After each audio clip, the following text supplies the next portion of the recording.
Date बोला क्या है? 20th है।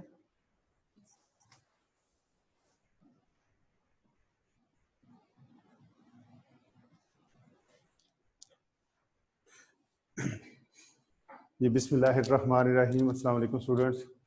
बच्चों जो मैट्रिक्सेस के जो टॉपिक हम कर रहे हैं इसमें काफ़ी क्वेश्चंस बच्चों ने मैसेज किए हैं समझने के लिए। उनमें एक क्वेश्चन नंबर है, एक है पार्ट मिसिंग जिसमें गालबन लिखा हुआ है कि 3a + 3i = a या b + 3i = a, जिसमें वो a की जो वैल्यू है वो मिसिंग है। तो बेटा आप लोगों ने उसके लिए a की वैल्यू लिख लेनी है 1 2 3 एंड 4। 1 2 3 4 लेके इसको आप लोगों ने सॉल्व कर लेना है। a की वैल्यू इसमें मिसिंग है तो वो आप लोग जो इसका बनेगा वो आप लोग करेंगे। मैं आप लोगों को एग्जैक्ट क्वेश्चन भी बता देता हूँ ये कौन सा है। तो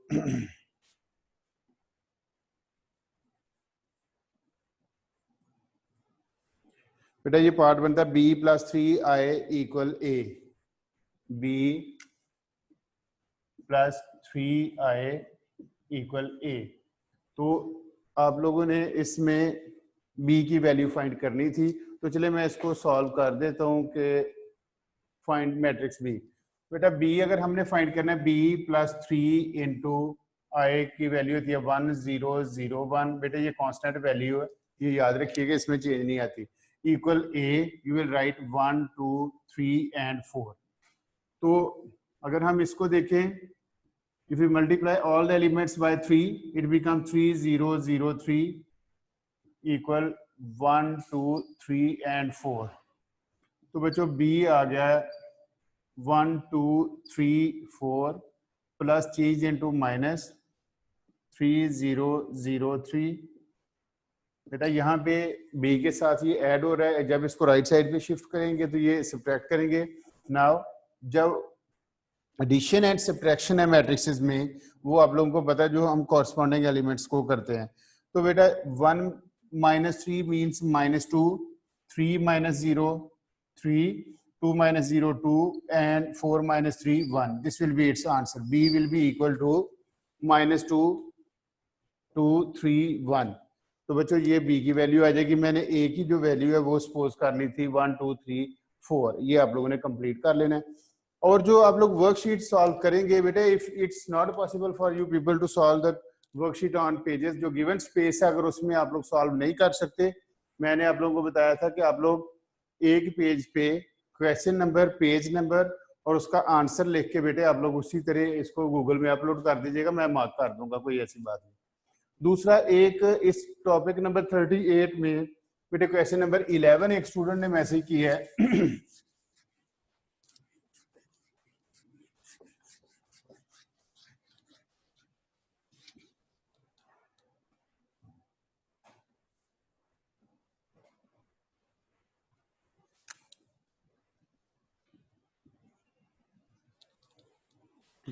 ठीक नजर आ रहा है ना?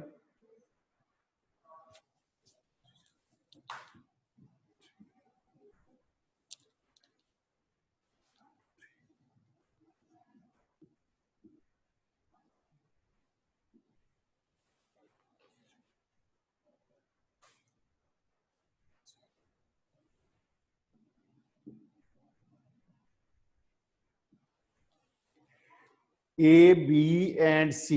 These three matrices are given. First of all, we will find A square. तो बेटा ये जो A पार्ट है इसमें जो फर्स्ट पार्ट हमने फाइंड करना है A स्क्वायर, इसका मीनिंग क्या है? A multiply by A, A multiply by A, it means A multiply by A। तो the same matrix will be written 2 times, 2 -1 3 and 0। अब जो मल्टीप्लिकेशन का लॉ हमने पढ़ा है इसमें वही अप्लाई करेंगे। जो स्टूडेंट्स यहाँ पे मिस्टेक करते हैं, ए स्क्वायर वो लिख देंगे 2 ^ 2 4, -1 square means +1, 3 square 9 and 0 square 0। Direct ऐसे आंसर लिख देते हैं। इस तरह नहीं करेंगे आप लोग। आप लोगों ने सेम मैट्रिक्स आप लोगों ने 2 times लिखना है, फिर उसको आपस में मल्टीप्लाई कर देना है। मैं आप लोगों को कर देता हूँ ताकि आप लोगों का क्लियर हो जाए। ये माइंड में रखना बहुत जरूरी है कि we use row of the matrix first matrix and column of the second matrix when we multiply the matrices. तो बेटा इसमें 2 multiply by 2 4, 3 multiply by -1 -3। First element को फर्स्ट एलिमेंट के साथ, जो सेकंड एलिमेंट है फर्स्ट रो का उसको फर्स्ट कॉलम के सेकंड एलिमेंट के साथ आप लोग करेंगे। इसी तरह 2 मल्टीप्लाई बाय 3 6, 3 मल्टीप्लाई बाय 0 0। एक और चीज मैंने आप लोगों को बताई थी कि जब हम फर्स्ट रो से दोनों कॉलम्स को 3 कॉलम्स हो सकते हैं, 4 कॉलम्स हो सकते हैं, 5 कॉलम्स हो सकते हैं, हम मल्टीप्लाई करते हैं तो जो फर्स्ट रो के आंसर्स हैं जो मल्टीप्लाई हमने किया वो फर्स्ट रो के अंदर ही लिखते हैं, ये याद रखिएगा। Now it's a turn of second row -1 and 0। तो बेटा इसमें अब हम क्या करेंगे, ये जो सेकंड रो बनेगी इसमें हम अपने आंसर लिखेंगे। -1 multiply by 2 -2, 0 multiply by -1, 0 plus 0 और -0, जो मर्जी साइन यूज कर ले, इसमें कोई इशू नहीं। -1 multiply by 3 -3, 0 multiply by 0 0, 4 -3 1, -2 6 and -3 will be its answer। a power 2 और a square, a multiply by a, the result is 1 -2 6 and -3। दूसरा बेटा इसमें जो सेकंड पार्ट उसने कहा हुआ है वो कहता है जी find C D, it means c multiply by d। तो c हमारे पास है 1 2 and it's 3 and the matrix d 2 1 and -1। बेटा ये c और d दोनों मैंने लिख ली वैल्यूज। अब देखें एक और कीजिएगा, in the first matrix there is only one row और जो सेकंड मैट्रिक्स है उसमें सिर्फ एक ही कॉलम है, हमारे पास एक ही कॉलम है। तो बेटा इसको जब हम मल्टीप्लाई करेंगे 1 multiply by 2 2 plus 2 multiply by 1 2, 3 multiply by -1 it becomes -3। तो 2 प्लस 2 4, 4 -3 1 इज द आंसर। अब देखिए एक और चीज इसमें हमने डिस्कस किया था इसका कि जो मल्टीप्लाई करने के बाद जो हमारे रिजल्ट आते हैं, मैंने कहा था कि जितनी रोज बनती हैं फर्स्ट मैट्रिक्स में हमारे आंसर में उतनी रोज रिफ्लेक्ट करनी चाहिए। It means there is only one row in the first matrix. तो अब अगर आंसर भी देखें तो there is only one row. अगर बेटा हम सेकंड मैट्रिक्स को देखें तो there is only one column. तो गौर कीजिएगा, इन जो आंसर हमारा है फाइनल हमारा आंसर आया उसमें बेटा there is only one column. तो दोनों जो कंडीशंस हैं वो इस क्वेश्चन में फुलफिल हो गई हैं। दूसरा, जिन बच्चों ने बुक्स नहीं ली वो उनसे रिक्वेस्ट है कि वो बुक्स ले लें। कुछ क्वेश्चंस प्रीवियस भी बच्चों ने पूछे हैं उसको देखेंगे।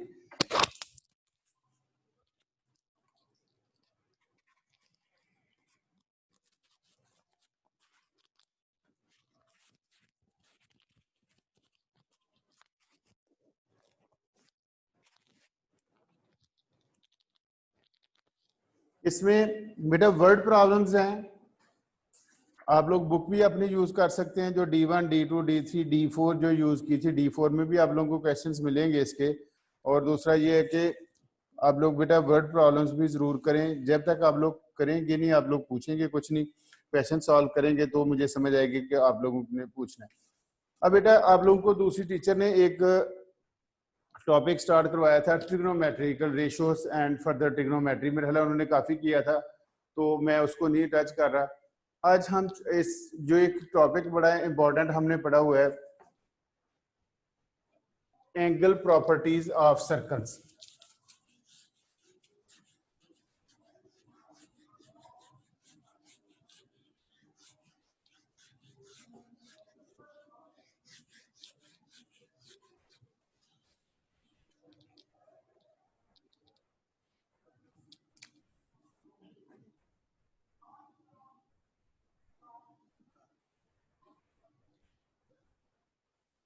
Angle properties of circles. बेटा ये बड़ा डिटेल टॉपिक है, O2 में हमने अच्छी तरह से इसको डिस्कस किया हुआ। मैं इसको दोबारा बिल्कुल नए सिरे से रिवाइज करवाने लगा हूँ, जरा गौर कीजिएगा। बेटा this is the centre of the circle, I have marked it with O। Origin भी हम कहते हैं सेंटर, इसको मार्क कर लिया। अगर the distance from centre of the circle to the circumference, इसको बेटे हम रेडियस कहते हैं। तो ओ ए इस केस में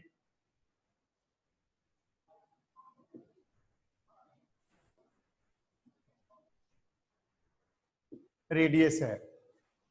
ये डेफिनेशन आप लोगों को पता होना चाहिए कि distance from the centre of the circle to the circumference is radius. तो बेटा इसमें कहीं से भी बेशक हम यहाँ पे मार्क कर लें, यहाँ पे मार्क कर लें, जिधर भी हम मार्क करेंगे आंसर हमारा सेम ही आएगा।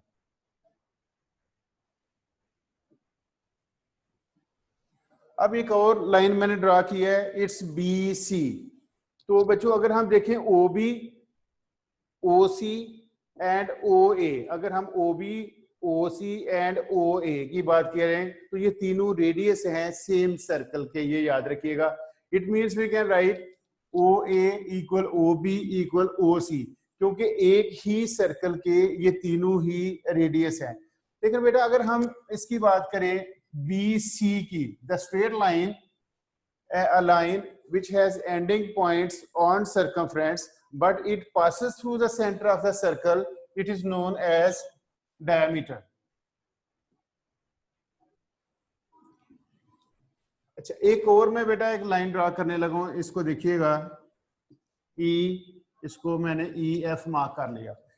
तो अगर हम इसको देखा जाए इस लाइन को, तो this line has ending point on circumference, but the difference between BC and EF is BC is passing through the center of the circle but EF is not passing through the center of the circle। तो हम इसको बेटा ये जो EF है इसको mark करेंगे chord। तो in other words chord की जो डेफिनेशन है बेटा, if a line has its ending points on circumference, a straight line which has its ending points on circumference, it is known as chord। तो बेटा अगर हम बात इसको करें तो ये जो BC है इसके भी एंडिंग पॉइंट सर्कमफ्रेंस पे हैं, जो EF है हमारे पास इसके भी एंडिंग पॉइंट सर्कमफ्रेंस पे हैं। तो इसका मीनिंग है कि दोनों को हम कॉर्ड कह सकते हैं, but a chord which passes through the centre of the circle is known as diameter. ऐसा कॉर्ड जो सर्कल के सेंटर में से पास कर जाए तो बेटा फिर उसको हम कॉर्ड नहीं बोलेंगे, उसे हम कहेंगे कि ये डायमीटर है। तो दूसरा जो जनरली जिन बच्चों का थोड़ा सा कॉन्सेप्ट क्लियर है उन्हें पता है कि जो जैसे ये ओ बी इक्वल क्या आ जाएगा ओ सी, तो ओ बी प्लस ओ सी इक्वल डायमीटर। तो इसका मीनिंग है बेटा अगर डायमीटर हमारे पास गिवन है तो हमने रेडियस फाइंड करना है, तो divided by 2। If radius is given और डायमीटर बेटे हमने फाइंड करना है तो इसको हम डबल कर देते हैं। तो जो एक और लाइन इसको गौर कीजिएगा जरा, एम एन, ये हमारे सिलेबस में भी नहीं है, लेकिन ये कि कैमरेज का पता कोई नहीं होता, को 1 मार्क का पॉइंट जो है पूछ लिया जाए। अगर हम एम एन की बात करते हैं यहाँ पे तो बेटा इसको लिखेंगे हम secant, a line, a straight line which passes through the circle, whether it is passing through the center of the circle और किसी भी इसके हिस्से में से बेटा पास कर रहा हो तो इसको हम secant बोलेंगे। गौर कीजिएगा ये M और N पे ये इंटरसेक्ट कर रहा है सर्कल को, ये 2 पॉइंट्स पे बेटा स्ट्रेट लाइन है लेकिन पास कर गई है, ये रुकी नहीं है। तो जब ये पास कर गई है तो इसको हम बोलेंगे कि ये secant है बेटा, याद रखिएगा। MN is this case, in this case ये आप लोगों को याद होना जरूरी है बेटा secant। The difference between diameter and chord is a chord which passes through the center of the circle is known as diameter। लेकिन बेटा जो chord है उसके लिए सेंटर में से पास करना जरूरी नहीं है। ये बेसिक इंफॉर्मेशन थी जो आप लोगों को मैंने बतानी थी, तो यकीनन समझ आ गई होगी बेटा। आप लोगों को नेक्स्ट मूव करते हैं।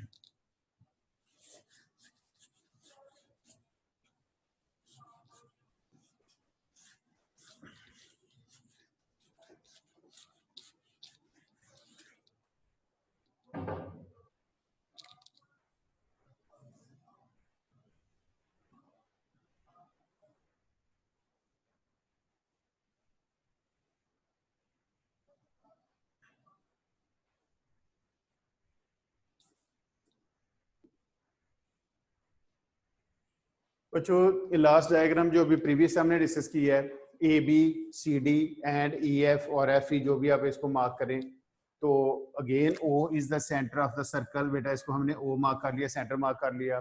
अगर मैं ए बी की बात करूं जो डेफिनेशन है, straight line which has its ending point on circumference is known as chord. तो बेटा ए बी भी कॉर्ड है हमारे पास, सी डी भी कॉर्ड है और ई एफ भी कॉर्ड है, तीनों कॉर्ड्स हैं। अब इसको हमने देखना है, अगर इनको इस किसी कॉर्ड में ये कोई भी जो कॉर्ड है अगर ये सेंटर में से पास कर जाता है, आप लोगों को बताया है कि उससे हम फिर डायमीटर कहते हैं। अब बेटा जो मैं आप लोगों को रूल बताने लगा हूं, if I draw a perpendicular from the centre of the circle to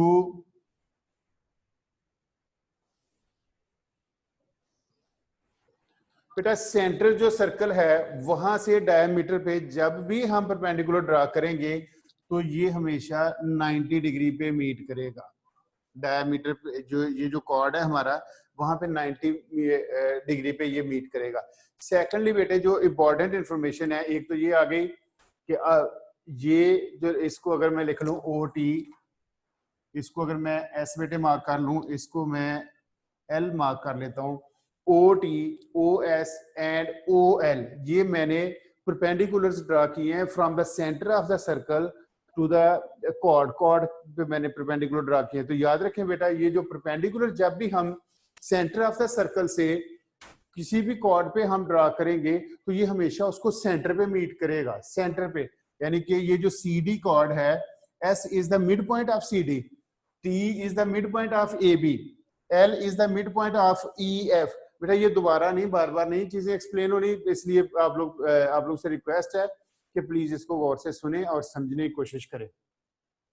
तो एल, टी एंड एस ये जो पॉइंट है, जब हमने ये इसके सेंटर ऑफ द सर्कल से इसके ऊपर हमने इसको परपेंडिकुलर ड्रा किया, तो ये बेटा ये मिड पे इसने जाके मीट किया है। ये सेंटर पॉइंट है या मिड वैल्यू है सी डी की, T is the mid value of A B, L is the mid value of EF। ये आप लोगों को क्लियर होना चाहिए। अब नेक्स्ट पार्ट, अब सेकंड जो इंपॉर्टेंट कंडीशन है, अगर बेटा मैं ये कहता हूं OT, OS एंड OL इन तीनों की लेंथ अगर सेम है, ये जो तीनों जो परपेंडिकुलर मैंने ड्रा की है, अगर ये तीनों की लेंथ सेम है, OT अगर लिखा जाए यहाँ पे OT equal OS equal OL, तो बेटा ये जो तीनों इसका ये शो हो रहा है कि जो सेंटर से हमने तीनों कॉर्ड्स पे परपेंडिकुलर ड्रा किए हैं इन तीनों की लेंथ सेम है, ये जो कट शो कर रहे हैं। अगर बेटा keep it in mind, if OT ये जो OT और OS अगर ये दोनों परपेंडिकुलर सेम है तो keep it in mind then AB will be equal to CD। अगर ये तीनों परपेंडिकुलर सेम है तो बेटा फिर ये तीनों डायमीटर भी सेम होंगे। अगर ये वाली कंडीशन अप्लाई हो रही है मींस के तीनों परपेंडिकुलर की लेंथ सेम है, तो फिर हम कह सकते हैं then A B equal C D equal E F. ये बहुत इंपॉर्टेंट पॉइंट है, जब हम सर्कल्स को सॉल्व करेंगे, आगे एंगल्स फाइंड करेंगे और भी इसमें चीजें फाइंड करनी होती है, तो ये बहुत हमें हेल्प करेगी ये चीजें। तो बेटा जो मैं चीज आप लोगों को बताना चाह रहा हूं दोबारा, if the perpendiculars from the centre of the circle to the chords जो हमने ड्रा किए हैं O T, O S and O L, अगर बच्चों इन तीनों की लेंथ सेम है तो keep it in mind then this chord A B, chord C D and chord E F इन तीनों की लेंथ भी सेम होगी। ये रूल बन गया।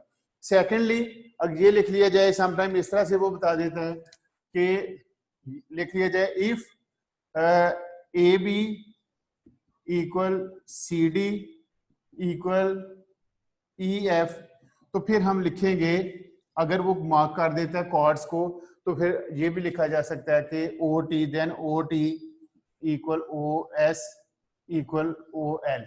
अगर वो मार्क कर देता है कि तीनों जो कॉर्ड है हमारे उनकी लेंथ सेम है, तो फिर बेटा ये जो तीनों परपेंडिकुलर्स हैं ये भी सेम हो जाएंगे। ये या तो पहले वो इसको मेंशन कर देगा इसको परपेंडिकुलर्स को, तो फिर हम मार्क करेंगे कि हमारे कॉर्ड्स इक्वल। अगर कॉर्ड्स को मेंशन कर देता है तो फिर हमारे परपेंडिकुलर।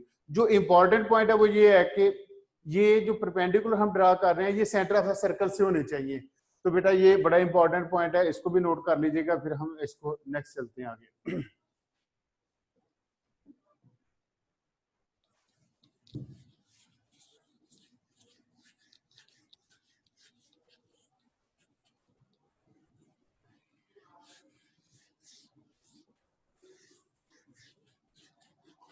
अब इसमें राइट एंगल ट्राइंगल्स बनेगी बच्चों, हो सकता है आइसोसेलेस राइट एंगल ट्राइंगल बन जाए या सिर्फ आइसोसेलेस ट्राइंगल बन जाए, तो हमें प्रॉपर्टीज थोड़ी सारी आनी चाहिए। मैं नेक्स्ट मूव करने से पहले थोड़ा सारा बता दूं आप लोगों को। बच्चों you have already studied right angle triangle, क्योंकि इन क्वेश्चंस में बनेगी।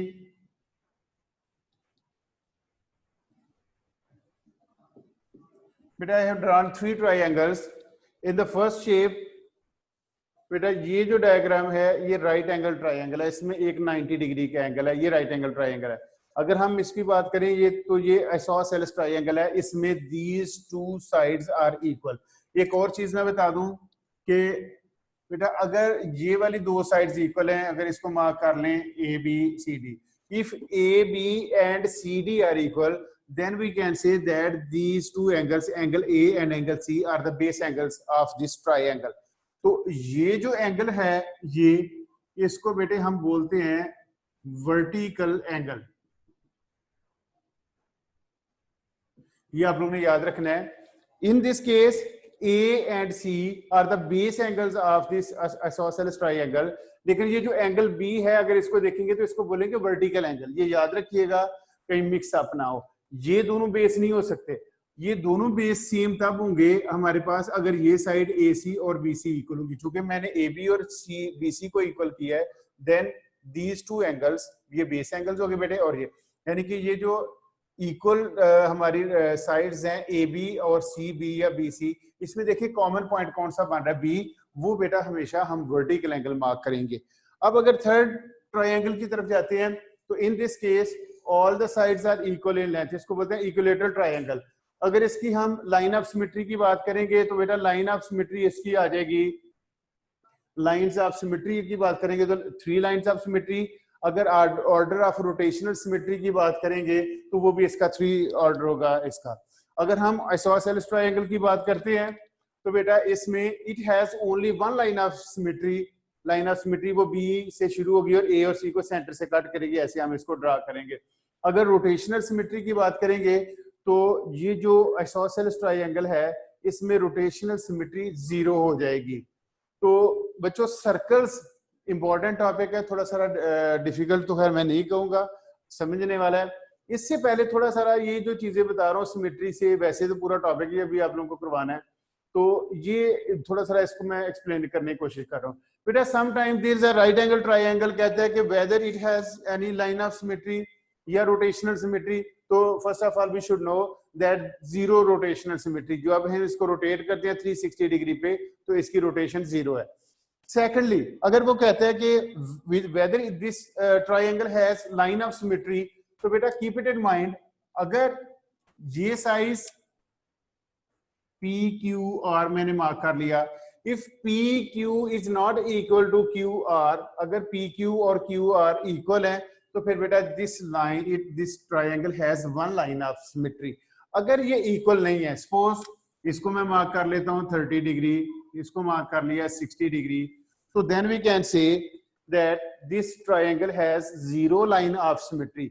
लेकिन बच्चों अगर यहाँ पे वो एंगल मार्क कर देता 45 डिग्री एंड और ये भी अगर 45 डिग्री होता तो फिर हम कहते कि this triangle has 1 line of symmetry, P can easily map on to R। ठीक है जी, ये थोड़ा सा आप लोगों को बताना था, इंपॉर्टेंट चीजें हैं। अच्छा, दूसरा इक्विलेटरल ट्रायंगल की बात करें तो बेटा it has each angle of 60 degree, तो 60 डिग्री 60 डिग्री एंड 60 डिग्री, ये तीनों एंगल्स की वैल्यू सेम होती है, क्योंकि whether it's a right angle triangle, isosceles triangle या इक्विलेटरल ट्रायंगल आ जाती है या स्केलर ट्रायंगल आ जाती है, sum of interior angles of any triangle is 0। ये आप लोगों को पता होना चाहिए।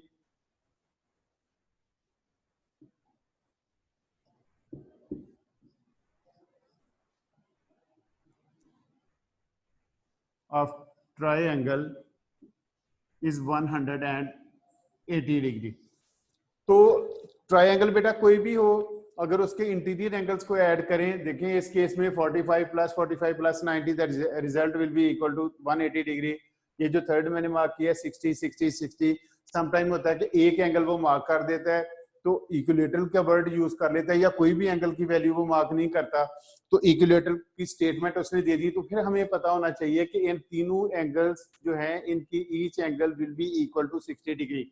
अगर इसकी बात करें हम आइसोसेलेस ट्रायंगल की, तो बेटा अगर ये 20 है सपोज, तो इसको भी फिर 20 होना चाहिए, तो we can easily find the value of this angle. अगर ये 40 है, ये 40 है बेटा 80, तो ये 100 हो जाएगा। अगर ये हमारे पास 30 है तो बेटा 60, तो बाकी हमारे पास वो 120 बन जाए। जो 120 बचेगा उसको हम बोलेंगे वर्टिकल एंगल। तो याद रखें ये बड़ा इंपॉर्टेंट है। इसके बाद हमने प्रॉपर्टीज बेटा डिस्कस करनी है। I am not moving towards the properties today. तो एक इसमें जब आप लोग सॉल्व करेंगे, बुक में आप लोग क्वेश्चंस देखेंगे D3 में, बुक 3 में, तो जो बेटा गालबन फर्स्ट एक्सरसाइज है उसमें छोटी छोटी है, उसमें परपेंडिकुलर बाइसेक्टर को एक्सप्लेन किया गया है, उसमें रेडियस को एक्सप्लेन किया गया है, उसमें राइट एंगल ट्रायंगल बन रही है, तो उनको आप लोगों ने देखना है अगर आप लोगों का मैट्रिक्स कंप्लीट हो गया। तो अगर मैट्रिक्स कंप्लीट नहीं हुआ तो बेटा आप मुझे क्वेश्चन फिर मैसेज कर सकते हैं, उसको हम देखेंगे। तो आप लोगों से रिक्वेस्ट है कि पहले वाले भी रिवाइज अच्छी तरह करें and don't miss this topic. जो सर्कल मैंने स्टार्ट किया है, कल से इंशाल्लाह ताला इसकी मैं आप लोगों को प्रॉपर्टीज करवाऊंगा और प्रूव करवाऊंगा प्रॉपर्टीज के कैसे होता है। ओके, अल्लाह हाफिज़, अस्सलाम वालेकुम।